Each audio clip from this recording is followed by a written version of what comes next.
everyone. I'm Wu. You can call me ZQ for short. I'm a postdoc from Colorado State University. The talk I will address is intraspecific polymorphism and the recombination for the mitochondrial genome in Silene noctiflora. Just like and we all know in our cells, we have our big nuclear genome is highly fragmented into different chromosomes.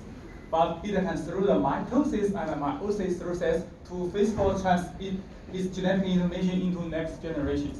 But how about our organelle genomes? They are tiny. Most species will be sequenced as one circular chromosomes, just like most of animals. But for our plants, its mitochondrial genome is rather big. It's around 400 kb. But its gene number is over the animals, but the density is really low. When we have this one circle of mitochondrial genome for their inheritance, it's easier. But with most species from flower plants, we find they are not like that. Just like in cucumbers, its mitochondrial genome could be mapped as two different circles. This can also be found in monocots, just as the sugar cane. Its mitochondrial genome is also mapped as two independent circles. Another more even interesting is from the umbrella, just like as the basal lineage of our angiosperm species. Its mitochondrial genome is over 4 megabase and is comprised of 5 independent circles. This kind of phenomenon is not independent for just for plants. It can also be found in animals, just like the second speaker will say. You will know more later. But in our plants, there were even more crazy ones. Just like in our lab, we previously published the Silene mitochondrial genome. The size is 6.7 megabase. And we can assemble it into 59 independent circles. But the gene number is only 32. It's about 1% of the genome size. You can see there are huge of intergenic regions. But another thing we can find here is 32 genes. Is far more less than chromosome number. That means some chromosomes, they are empty. We call it empty chromosomes. It will be also as a good candidate to study these functions in futures. But here, I want to mention another different questions about when we have this highly fragmented independent circle chromosomes.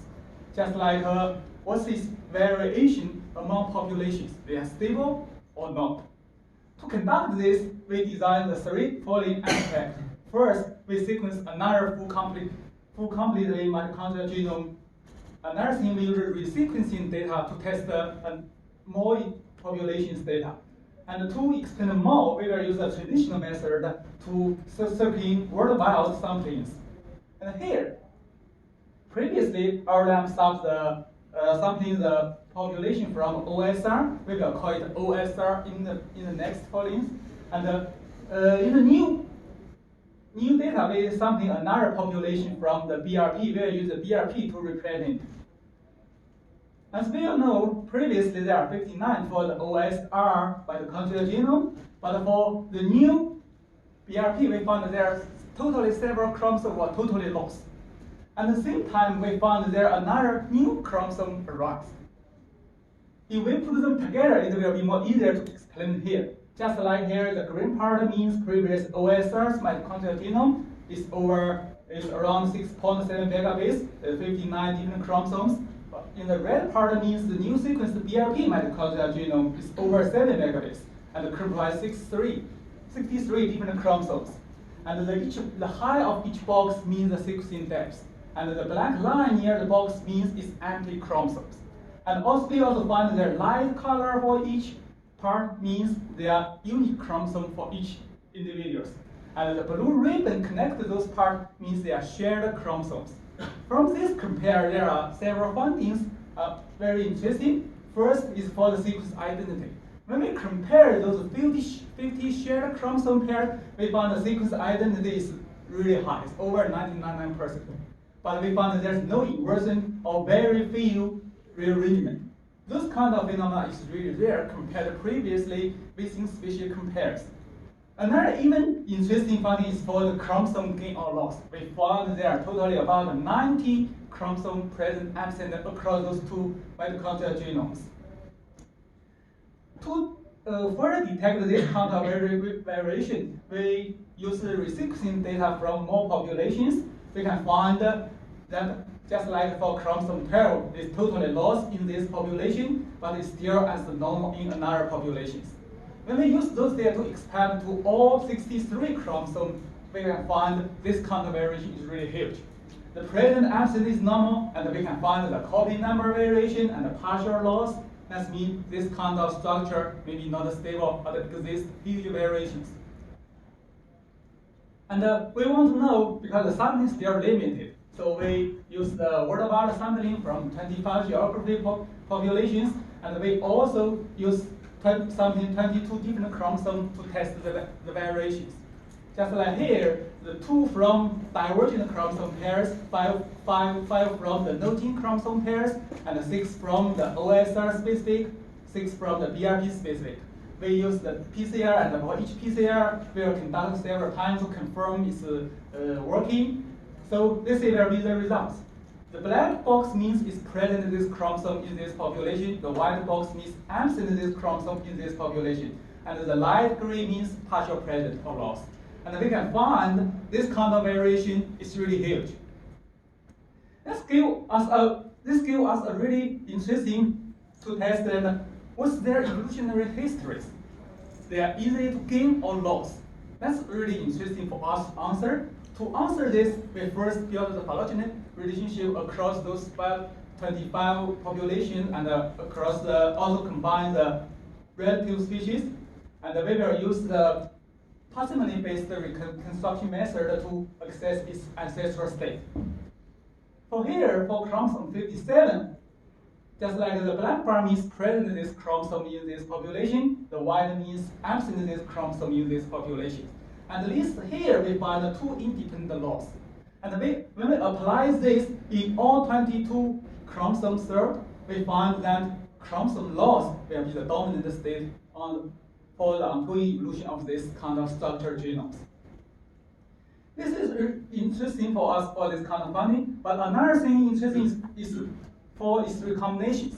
Just like when we have those highly fragmented mitochondrial genome, compare our nuclear genomes during their mitosis gametes process, they can through the free recombinations process to form more different recombination from different parents. Then we were thinking about our organelle genomes. As we all know, for organelle genome is permanent dominant state. But for mitochondria during their evolutions, there sometimes happened paternal linkage. And when they have this kind of state of mitochondria during the cell process, especially the mitosis process, all the mitochondria can merge, form a cage-like huge mitochondria. During that process, the mitochondria can free recombination with each other, and during the next generation, maybe form some chimerical mitochondria genomes. To test where recombination did happen in our species, we did reuse the phylogenetic method, but for this time we are focused for each chromosome. Just like in those 2 chromosomes, we find the phylogenetic position for each population, they are not together. They are incongruent with each other. And when we use this method for all 40 chromosomes that contain high informative site to build the tree, we find that 10 of them show incongruent relationships. This gave us very strong signal that recombination did happen here. But to further test this recombination events, we use the 4 gametes test. That's a test to find the bipaternal recombination. And here we find that the recombination can be higher between chromosomes than within chromosome. Just like we can say, between chromosomes, that's a free recombination happen, but for within chromosomes, then maybe just like a normal recombinations. For within chromosome, we also find within the distance increasing, the frequency for finding recombination is even higher. Okay, let's give a short summary for today's talk. Just like we use all kinds of methods to find that the chromosome variation is really huge across different populations. And we find during their evolutions, this kind of fragment mitochondria are easier to be lost. But for recombination, yes, we did find the recombination events here. And we think that maybe by paternal those mitochondrial inheritance could imply from these events. And we think that the highly fragmented mitochondrial genome could create more effective recombinations. And for now, I want to thank my advisor Daniel Silene and also the lab members gave a lot of help and suggestion during the project process. And I want to thank the funds from the NSF and NIH and also Colorado State. And I would like to take questions. Thank you.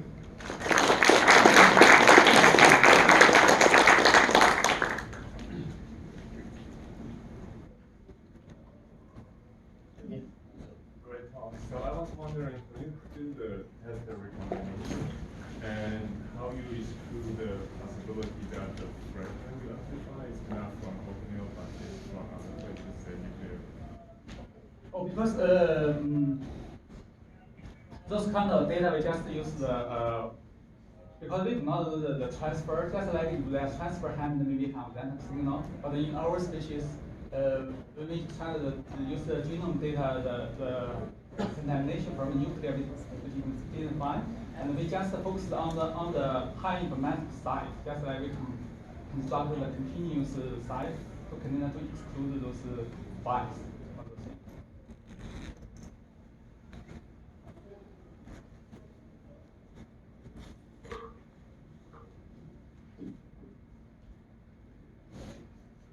It looked like there were more chromosomes than genes. Do you see more chromosome loss of those that don't have any genes on them? Those kind of chromosome loss, they just have some duplicated genes.